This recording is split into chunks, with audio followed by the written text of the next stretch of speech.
కాబట్టి ఈటల రాజేందర్కి ఎందుకో భారతీయ జనతా పార్టీ గిట్టట్లేదు, నచ్చట్లేదు.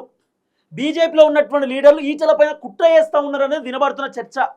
ఎందుకంటే టీఆర్ఎస్లో ఈటల ఎదుగుతుంటే టీఆర్ఎస్లో ఈటలను తొలగించారు, బీజేపీలో ఈటల ఎదుగుతుంటే ఈటల ఫాలోయింగ్ పెరుగుతుంటే ఈటలను కూడా చిన్న చిన్నగా పక్కన పెట్టే కార్యక్రమం చేస్తున్నారు.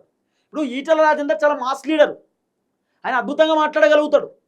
ఈటల రాజేందర్ ఈ మధ్యకాలంలో ఇప్పుడు ప్రెస్ మీట్ పెట్టడం చూసినామా, 2-3 సార్లు ప్రెస్ మీట్ పెట్టిండు. అది కూడా ఆయన పైన సోషల్ మీడియాలో వస్తున్నటువంటి ట్రోలింగ్స్ ఇంకోటి. వాస్తవానికి ఈటల రాజేందర్ ఒక కాన్స్టిట్యున్సీకో లేకపోతే ఒక జిల్లాకో పరిమితమయ్యేటటువంటి వ్యక్తి కాదు. ఈటలను కట్టి పెట్టొద్దు, ఈటలను ఫ్రీగా వదిలిపెడితే ఈటల రాజేందర్ బీజేపీని అధికారంలో తీసుకొచ్చేటటువంటి వ్యక్తి.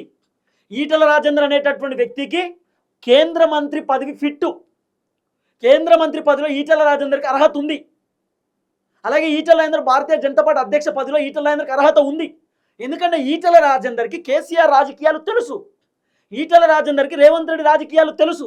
రాజకీయాలలో పండితుడు ఈటల రాజేందర్.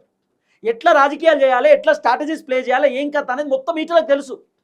అయితే ఒక చర్చ వినబడుతుంది ఇక్కడ, అంటే ఈటల రాజేందర్ భారతీయ జనతా పార్టీకి రాజీనామా చేయడానికి సిద్ధంగా ఉన్నాడు అని చెప్పి కేసీఆర్కు తెలిసినటువంటి వెంటనే కేసీఆర్ ఈటలతో టచ్లో ఉన్నాడు అనేది వినబడుతున్న చర్చ.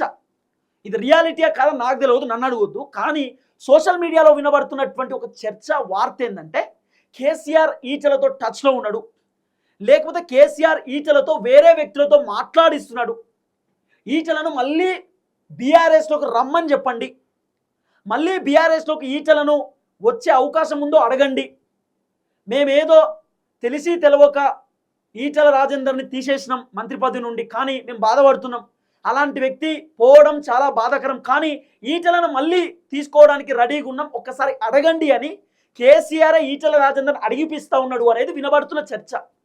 ఈటల రాజేందర్ మళ్ళీ బీఆర్ఎస్ పార్టీలో పోడా అనేది మనకు తెలియదు.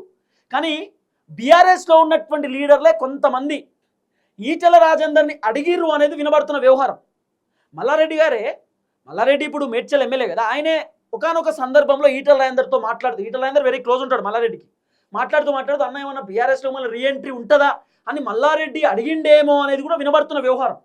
లేకపోతే కొంతమంది లీడర్లు సందర్భం ఏదో ఎక్కడో కలిసినప్పుడు ఈటల రాజేందర్ తోటి మళ్ళీ బీఆర్ఎస్లోకి వస్తే బాగుంటుంది అన్న, మీకు మంచి స్కోప్ ఉంటుంది, మీలాంటి వాళ్ళు కావాలి, బీఆర్ఎస్ పార్టీ మళ్ళీ అధికారంలోకి రావాలంటే మీలాంటి వాళ్ళు ఉండాలి అని చెప్పి ఈటలతో కొంతమంది మాట్లాడిర్రు అనేది వినబడుతున్న వ్యవహారం.